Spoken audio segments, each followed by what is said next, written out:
صلى الله عليه وسلم وشر الأمور محدثاتها وكل محدثة بدعة وكل بدعة ضلالة وكل ضلالة في النار. وبالسند المتصل الإمام المؤلف رحمه الله تعالى وأدام نفعه وبعلومه في الدارين آمين. قال: والزاني dan orang yang berzina. Pada halaman 300 kita masih membahas tentang orang-orang yang disenangi oleh iblis dan menjadi teman-temannya, dan nanti berikutnya orang-orang yang dibenci oleh iblis sebagai musuh-musuhnya. Ini yang ketujuh, yang menjadi temannya, ya, yang disukai oleh iblis adalah az-zani, yaitu orang yang berzina. Ruwiya annahu sallallahu alaihi wasallam qala, diriwayatkan sesungguhnya Rasulullah SAW telah bersabda, iyyakum waz-zina, iyyakum, hati-hatilah, wazina, terhadap perbuatan zina. Fa inna fihi arba'a khisalin, maka sungguh di dalam perbuatan zina ada 4 hal. Yang pertama, yudhibul baha'a minal wajhi, menghilangkan al-baha' itu maknanya kecemerlangan, ya. Kecemerlangan, keindahan, itu baha'. Maka ada ulama yang merasa ini sangat disenangi oleh orang karena kecerdasannya, bahauddin, jadi kecemerlangan agama. Jadi orang yang berbuat zina, ya, maka keindahan wajahnya itu hilang. Di sini keindahan bukan dalam makna jamal. Kalau jamal itu mungkin lebih pada fisik, ya. Tapi kalau di sini kecemerlangan, keindahan itu mungkin lebih tepat kepada wajah yang tidak mencerminkan kesalehan. Kalau di sini beliau menerjemahkan aura, itu lebih tepat, itu aura. Jadi kehilangan auranya. Orangnya sih cantik, tapi dilihatnya gak enak, gitu ya. Atau orangnya sih ganteng, tapi dilihatnya gak enak. Jadi kehilangan auranya. Nah, ini orang yang berbuat zina. Yang kedua, wa yaqta'ur rizqa.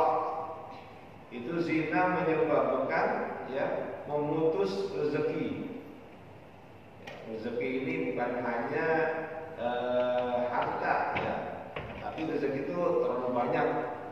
Semua yang terkait dengan nikmat dari Allah, yaitu adalah rezeki. Bisa ketenangan hati, rezeki, masuk rezeki. Ya, orang yang berzina, kalau mereka mau jujur, ya tidak akan tenang hatinya. Ya, makanya banyak orang yang umpamanya di saat berzina dia meninggal karena memang tekanan kepada dirinya itu sangat kuat, ya, sehingga mempengaruhi jantung. Nah, itu karena memang dia berhubungan dengan pasangan yang tidak hak, ya, maka akan menimbulkan rasa salah. Rasa salah itu akan membuat seseorang yang menjadi gelisah dan seterusnya, sehingga memutus, ya, memutus rezeki. Wa yusqitur rahmana, ya, dan akan membuat bimbingan yang maha pengasih. Nanti membuat Allah itu marah.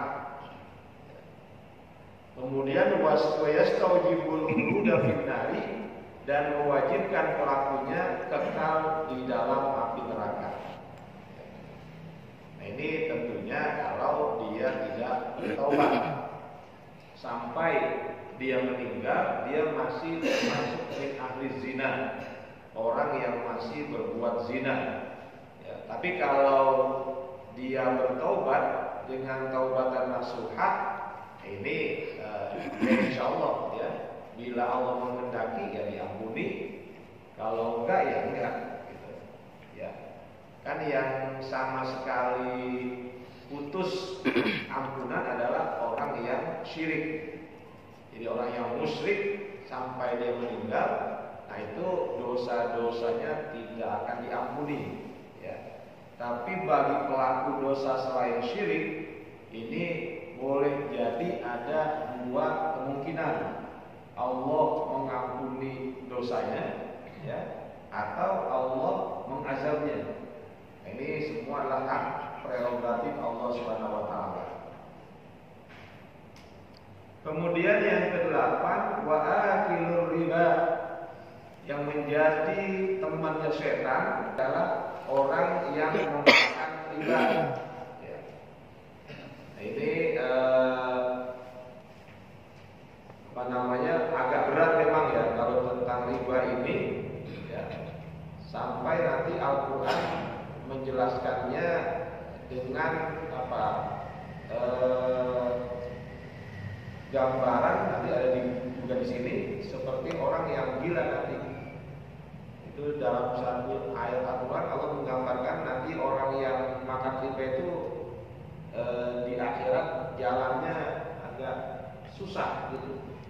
Jadi karena terlalu besar perutnya sehingga dia jatuh gitu.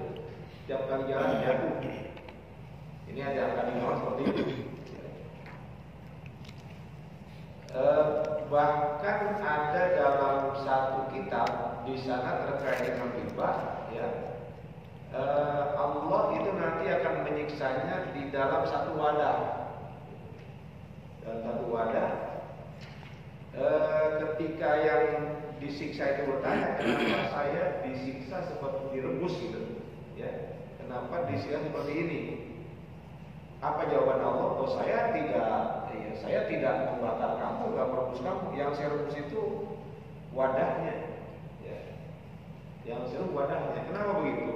Karena orang ini ketika di dunia mempraktekkan riba dengan berbagai macam alasan, sehingga itu disamar-samarkan, ya. Riba tapi dibentuk seperti bukan riba. Ya, dalam bahasa namanya menghela itu, jadi berargumen bahwa ini bukan riba, ya, ini bukan riba. Nanti Allah akan menyiksanya bagaimana? Ya sama, ya. Saya tidak menyiksamu dengan membakar, tapi apa? Yang saya bakar adalah wadah ini. Ya. Itu dalam satu kitab di kitab Al-Fawaidul Mukhtarah, ya. Seperti itu gambarannya. Jadi tulisan dari Al-Habib Zaid bin Ibrahim bin Ismail. Warada fil hadithi, ya, datang dalam satu hadis, ada riwayat dalam satu hadis, anna akila riba yu'adzabu min hini yamutu ila yaumil qiyamati bisibahati fi bahrin ahmar mithrid dami. Sungguh orang yang makan riba itu akan disiksa min hina yamutu, ya, mulai sejak dia meninggal ila yaumil qiyamati, sampai hari kiamat, bisibahati, dengan berenang di bahrin ahmar, di laut yang merah, mithrid dami, seperti darah. Wa annahu yulqamul hijaratan, dan sungguh dia akan dijegali dengan batu, ya. Hijar, bebatuan itu jamak dari hajar. Jadi dia akan dijejali dengan batu. Ulama ulqima hajar sabbahabihi, setiap kali dia akan berenang dan membawa batu tersebut, ya. Sabbahabihi thumma ada fariran, kemudian dia kembali, ya. Faru, kemudian dia kembali lalu mengangkat mulutnya. Fagiran faru, ma'ada, dia kembali. Fagiran faru, dia mengangkat, ya, membuka mulutnya. Fayulqamu akhara, lalu dijegal dengan bantuan yang lain, wa hakadza ilal ba'thi, dan begitulah sampai datangnya hari kiamat, ya, hari kebangkitan. Ini memang ya cukup berat lah. Ya, jadi orang-orang yang memakan harta riba. Karena memang Allah dalam Al-Quran secara mengatakan wa ahallallahu al-bai'a wa harrama riba. Allah menghalalkan jual beli dan mengharamkan riba. Hampir mirip itu. Jadi kalau kita jual beli dengan riba itu mirip sebetulnya. Ya, kita punya barang berapa, kita punya modal, umpamanya 5.000, kita jual 7.500, nah ada kelebihan itu, ya. Atau bandingkan kita pinjamkan orang uang 5 juta, kita minta kembalinya 7,5 juta, gitu kan ya. Nah ini kan ternyata mirip ya, mirip antara buyer ya, jual beli dan riba. Tapi pada praktek seperti itu, ya jelas ada perbedaan hukumnya. Ya, kalau jual beli itu sama-sama itu. Jadi aku kan ada ijab dan qabul, ya. Orang jual kan ijab dan qabul. Bisa jadi orang minjam uang, ya, itu pun ada ijab qabul. Ada pernyataan memberi dan menerima. Ada sukarela, sama sukarela. Jadi sukarela. Ya. Tapi sukarela dalam riba itu nggak berlaku. Ya, jadi sukarela dalam perbuatan yang haram ini nggak berlaku. Nggak kemudian menjadi lepas keharaman, tidak. Ya kalau begitu gimana orang berzina? Kalau saya sama-sama suka, ya saya rela, dia rela, ya tetap saja karena itu perbuatan yang haram, ya nggak bisa. Itu di situ ya. Jadi karena Allah tegas untuk melarang praktek riba, ya maka seperti itu. Makanya dulu di kota Madinah itu kan sebelum Rasul datang, ya, perekonomian dikuasai oleh Yahudi. Jadi mereka itu biasa mempraktekkan riba. Jadi perekonomian itu selama mungkin ya puluhan tahun ya. Itu Madinah, Yathrib itu ekonomi dikuasai orang Yahudi. Ya kayak sekarang kan. Ya. Orang Yahudi itu sangat menguasai, mencengkram sistem perdagangan di Yathrib, di Madinah. Ketika Islam datang, mereka satu persatu tergeser dengan sistem ekonomi Islam. Ya. Nah ini yang kita belum tahu nih. Abdurrahman bin Auf itu bagaimana dia? Kita cuma bilang tahunya bahwa Abdurrahman bin Auf ini sukses ya, sampai menjadi miliarder. Ya, padahal awalnya apa? Dia bersaing dengan orang-orang Yahudi di Madinah.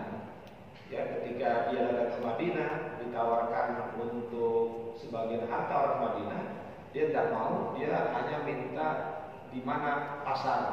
Nah, ketika ditunjukkan ada pasar di situ, ada lahan yang masih kosong. Nah, di situ dia mulai membangun. Ternyata satu demi satu pengusaha Yahudi habis ya oleh kepandaian perdagangan beliau. Nah, itu kita sejarah belum tahu itu bagaimana cara beliau ya untuk bisa mengalahkan dominasi orang-orang Yahudi. Kan kalau sekarang masih pelajari ya, iya karena Yahudi kan menguasai semua. Ya, di semua lembaga-lembaga PBB ya Yahudi ada di sini. Nah, bagaimana mengalahkan mereka? Nah, itu yang mungkin pria sejarahnya Abdurrahman bin Auf seperti apa serta beberapa sahabat lainnya.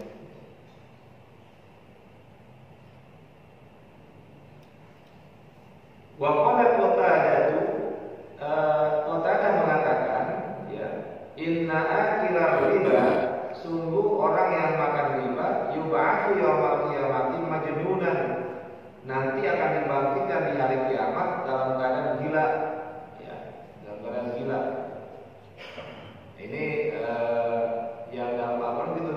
Jadi digambarkan seperti apa?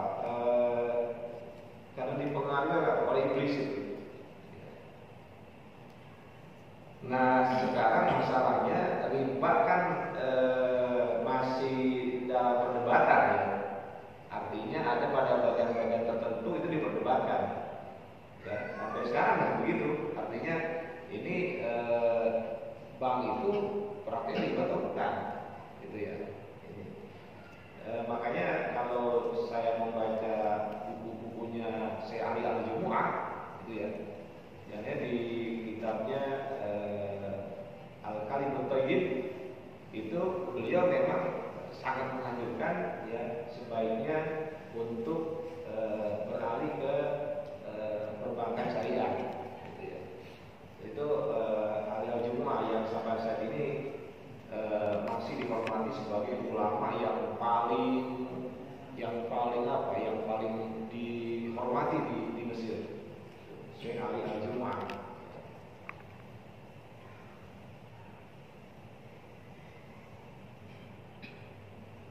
Wal bakhilu, dan orang yang bakhil, alladzi la yubali, yang tidak peduli ya.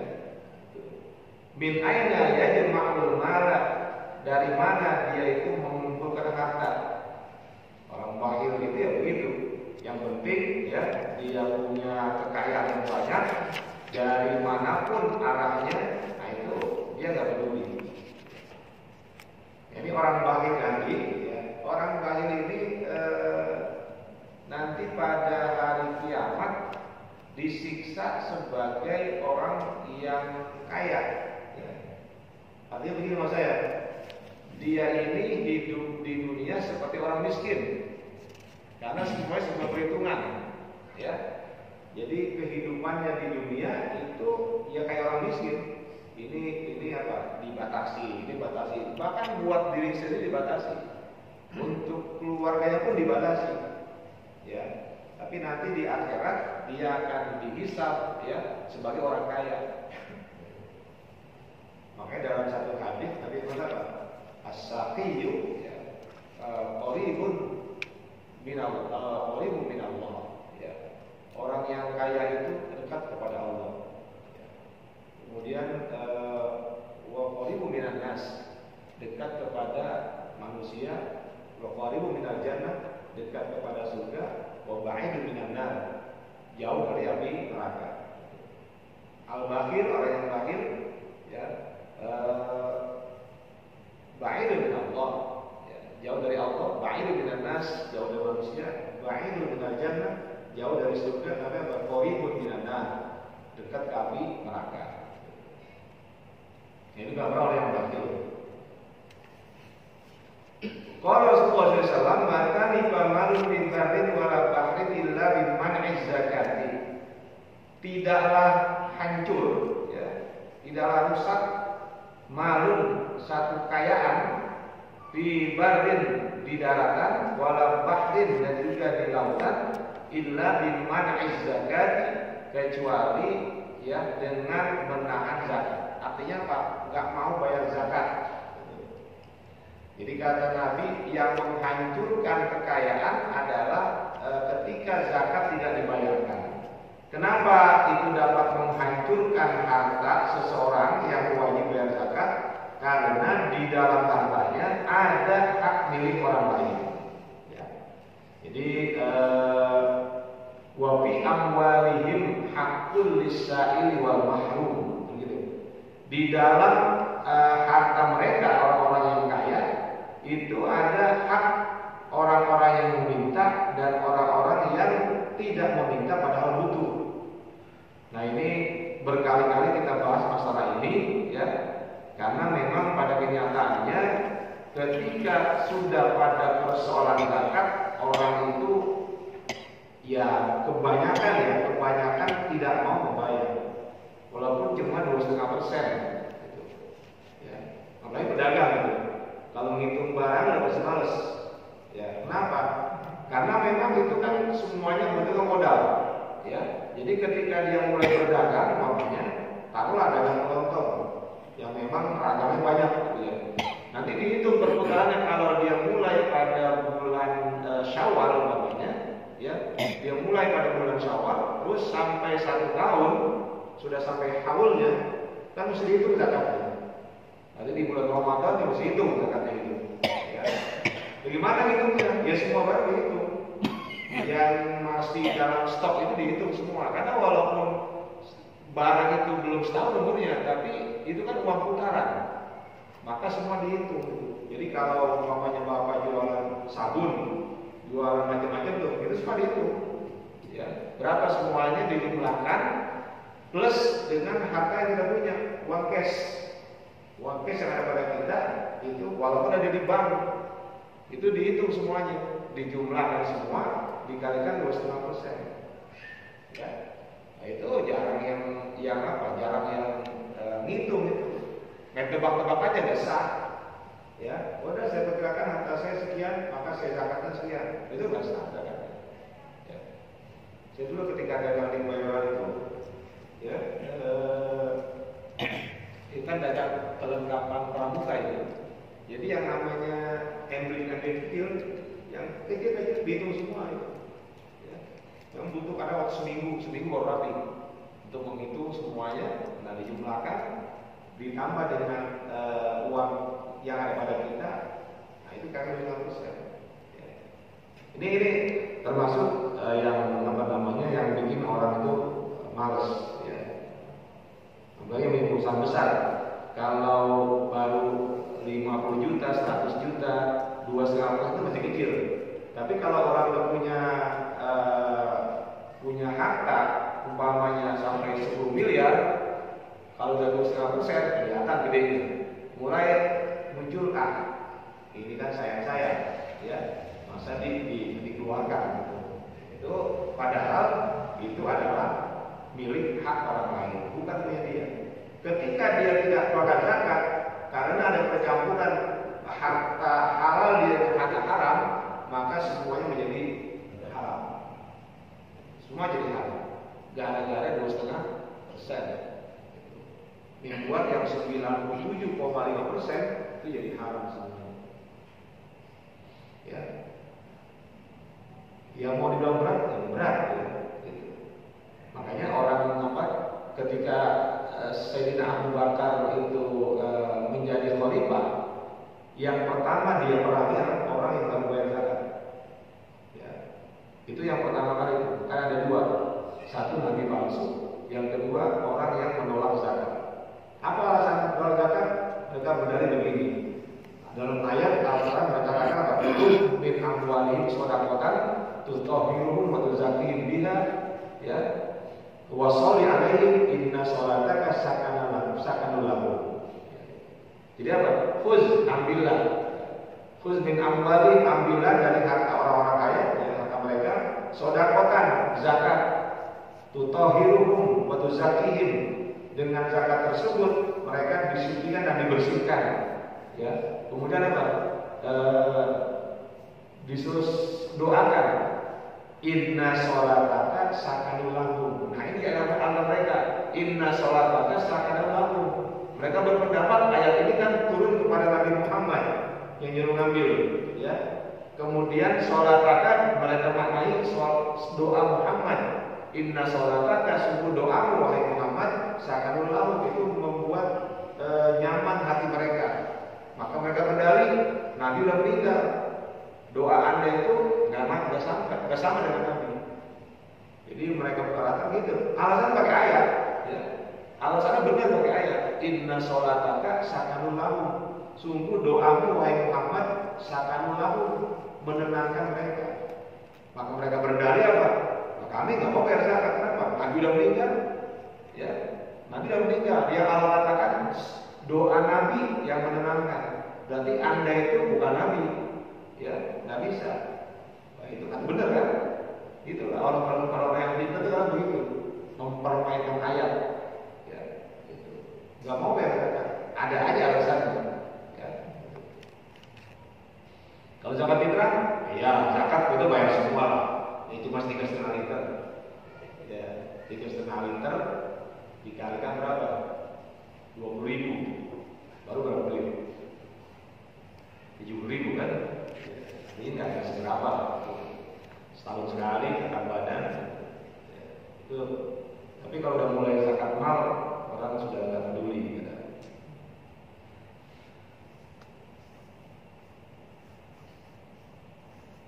Jadi inilah yang membuat harta orang itu menjadi hancur. Ya. Nanti kalau nggak macam-macam kan, hancurnya bisa karena perampokan, bisa pencurian, bisa kebakaran, bisa penyakit, gitu ya. Akhirnya habis semua di rumah sakit hartanya untuk kebutuhan kesehatannya. Boleh jadi karena tidak membayar zakat. Wa syaribul khamril mudminu 'alaiha. Ia kan adalah para peminum khamar al-mudminu 'alaiha yang al-mudmin itu terus-menerus dia. Enggak ada henti-hentinya, enggak ada pertobatannya. Jadi dia terus dalam perbuatan minum-minuman khamar. Ruwiya annahu sallallahu alaihi wasallam qala, diriwayatkan bahwasanya Nabi Muhammad SAW bersabda, man syariba khamran, barang siapa yang meminum khamar, kharaja nurul imani min jawfi, maka akan keluar cahaya keimanan dari rongga hatinya. Ya. Jadi ya kita udah paham lah yang namanya minuman keras itu banyak dampak negatifnya. Ya. Walaupun dulu awalnya kan pelarangannya secara gradual ya. Perlahan-lahan itu, nggak langsung haram terus, nggak langsung haram, tapi sedikit demi sedikit, ya. Mulai ketika baru di saat ada orang sholat, ya, bacaannya ngawur karena baru saja minum minuman keras, maka sejak itulah minuman keras secara total diharamkan. Ya. Awalnya masih boleh, ya. Jadi pada saat Islam di awal-awal sekali itu masih boleh. Nah ini kenapa? Karena memang orang-orang jahiliyah itu terbiasa dengan minuman khamar, susah untuk melepaskannya. Maka caranya pelan-pelan. Karena kalau langsung dihantam itu bisa jadi antipatinya, penolakannya tinggi, ya. Maka dibiarkan dulu. Jadi secara gradual. Gitu. Itulah yang namanya dakwah Islamiyah harus begitu. Ya. Jangan yang berat-berat aja. Itu ya. Harus ada cara-cara yang bikin orang tertarik seperti itu.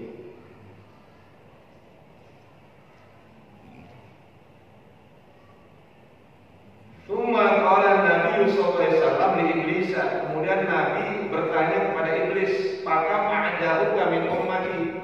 Berapa banyak musuh-musuhmu dari kalangan umatku? Kebalikannya nih. Qala, Iblis menjawab, "Ai Iblisu di Rasulullah sallallahu alaihi wasallam, pada Rasulullah SAW, a'dai isruna nafaran, musuhku itu ada 20 orang, 20 golongan, atau 20 orang nafar, itu orang. Jadi banyak benar nih, dibandingkan temennya Iblis cuma ada 10, tapi musuhnya Iblis ini ada 20, 2 kali lipat. Awaluhum anta ya Muhammad, yang pertama dari 20 golongan tadi adalah engkau wahai Muhammad. Fa inni ubghiduka, maka sungguh aku paling benci kepadamu. Ai wa ubghidu ahla baitika, dan aku itu sangat membenci keluargamu. Ahlul bait, ya. Ahlul bait siapa? Ahlul bait itu adalah keturunan dari Hasan dan Husain, Ahlul bait. Nabi mengatakan bahwa keturunanmu dari Fatimah itulah keturunan Muhammad. Jadi itu agak unik, kenapa? Kan kita itu biasanya bernasab pada yang laki, kan? Patriark gitu kan dalam agama kita. Tapi untuk Sayyidah Fatimah Az-Zahra, Nabi mengatakan dari beliaulah itu merupakan bernasab kepada Nabi Muhammad, bukan kepada Ali. Jadi kepada Nabi Muhammad. Maka ada Husainiyin, ada Al-Hasani. Itu kalau Husaini berarti dari Husain bin Ali. Kalau Hasan lain dari Hasan bin Ali. Dan kadang juga agak unik itu. Yang dari Husain biasanya para habaib yang banyak terlibat dalam dakwah. Itu dia dari Al-Husain. Kalau dari kalangan Hasani itu hampir kebanyakan kalangan birokrat, ya, penguasa. Contohnya di sini yang Al-Hasan itu Syekh Hasan Al-Bolkiah, itu Sultan Brunei. Kalau nasab itu sampai kepada Hasan bin Ali, dan penguasa di Maroko itu juga dari Hasaniyah. Ini merupakan Ahlul Bait, dan mereka terjaga betul tuh. Mereka ini terjaga betul ya dalam nasabnya. Makanya kalau habaib itu pasti dia beriman pada Alawiyyin yang ada di Condet. Jadi kalau mau lihat siapa dia anak siapa, itu semua ada urutan sampai Rasulullah SAW. Ya, sampai Sayyidah Zahra, Fatimah Zahra. Kemarin ada saya nggak sebut namanya ya, ada seorang habaib. Kedua, yang iblis itu paling benci, yang menjadi musuhnya adalah orang alim yang mengamalkan ilmunya. Ya. Jadi orang alim yang mengamalkan ilmunya. Ini menjadi alim itu gampang, tapi mengamalkan ilmu itu susah. Ya. Kayak kita mungkin ngaji di mana-mana, yang kita banyak tahu itu, tapi untuk praktiknya kadang kita ya nggak seperti ilmu yang kita miliki. Kan harusnya apa? Orang yang alim yang mengamalkan ilmunya. Bapak juga orang yang alim mengamalkan ilmunya. Dia tahu tapi dia tidak amalkan. Kita kadang-kadang masih begitu tuh. Kita tahu duha itu sunnah dan dalilnya sangat kuat, sahih hadisnya. Ya. Tapi malas. Dan duha itu kan ya ringan aja ya. Walaupun diminta minimal 4 ya, kalau berdoa nggak apa-apa. Ya. Puasa Senin Kamis ya tahu sunnah itu. Ya, kita tahu tapi kita ya nggak kerjakan gitu kan ya. Tahajud itu kita tahu luar biasa ya, tapi nggak kerjakan. Ini karena memang ya ini sangat perlu pada kekuatan hati kita.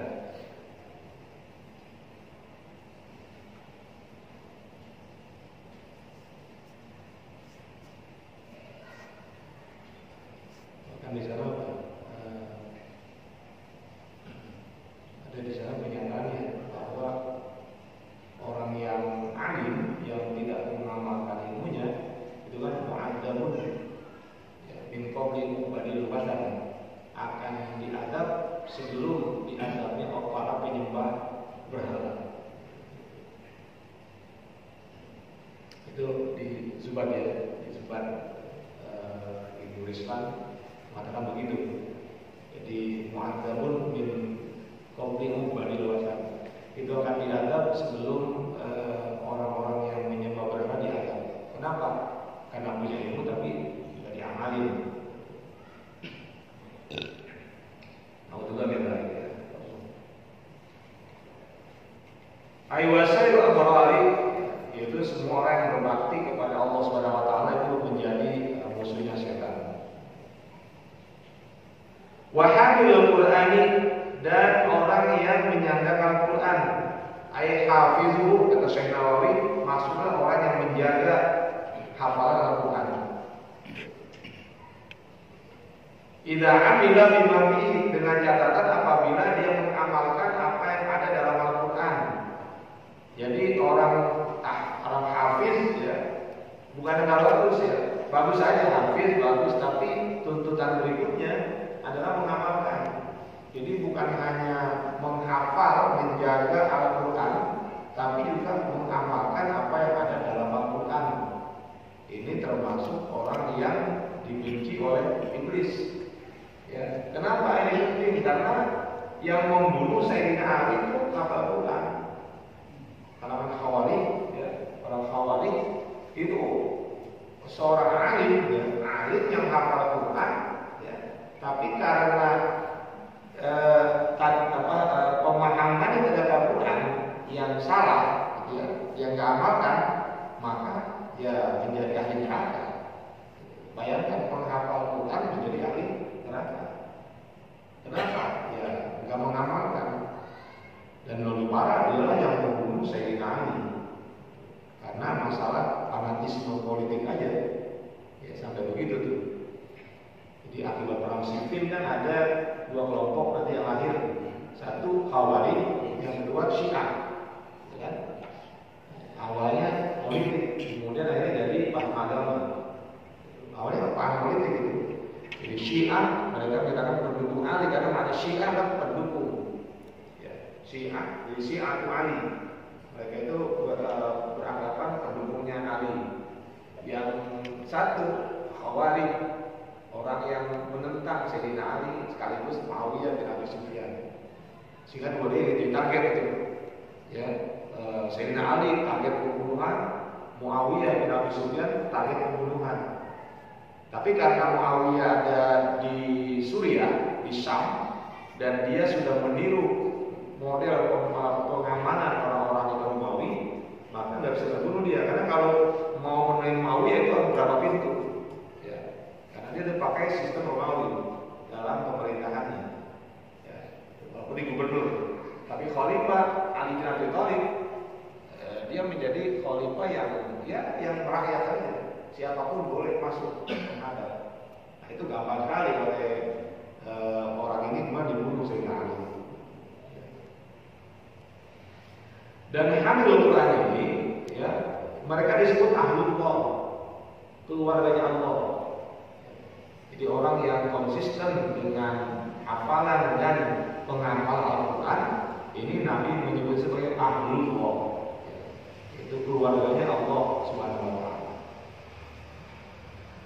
Qala sallallahu alaihi wasallam, Rasulullah SAW bersabda, "Hamalatul Qur'ani urafa'u ahlil jannah." Penghafal Al-Qur'an adalah orang yang bijak, penghuni surga yaumul kiamat, dari kiamat, wa syuhada, dan sebagai syuhada, kuwadu ahlil jannati, ya, pemimpin ahlul surga. Jadi kuwad dari qaid, ya, pemimpin, kuwadu ahlil jannah, jadi pemimpin ahli surga. Wal anbiya sayyidat ahli jannah, dan para nabi adalah pemimpin penghuni surga. Jadi ada tiga yang sangat dihormati, yang punya tempat terhormat. Satu kalangan anbiya sebagai sayyidat ahli jannah, pemimpin penghuni surga. Yang kedua para syuhada sebagai kuwat ahli jannah. Kemudian yang ketiga adalah hamalul Quran, orang yang menghafal Al-Quran. Mudah-mudahan kita ya termasuk orang yang selalu berusaha untuk ya mengamalkan Al-Quran dan sesuai dengan kemampuan yang maksimal dari kita, bukan ya? Dan tentu kita berharap kita ini menjadi orang-orang yang dibenci oleh iblis, ya, karena konsisten kita pada ajaran Allah Subhanahu wa Ta'ala. Nanti insya Allah kita masuk pada bahasan yang berikutnya, yaitu al-mu'adzin lillah fi khamsi shalawat. Jadi ada yang juga iblis benci, yaitu orang-orang yang azan. Jadi para muazzin, ya, yang azannya lillah, ya, semata-mata karena Allah Ta'ala. Ini tempatnya luar biasa memang. Tempat nanti surganya khusus itu, ya. Dan akan ketahuan orang yang sering azan itu akan beda, ya. Nanti di hari kiamat dia itu akan kelihatan beda para muazzin. Demikian, mohon maaf kalau dalam penyampaian materi ini ada banyak hal yang tidak sempurna, ada keterbatasan kemampuan saya, ya. Dan bila mana ada yang keliru yang salah, tolong dikoreksi. Wallahu a'lam bishawab. Wassallallahu alaihi wasallam wa ala alihi wasallam. Walhamdulillah.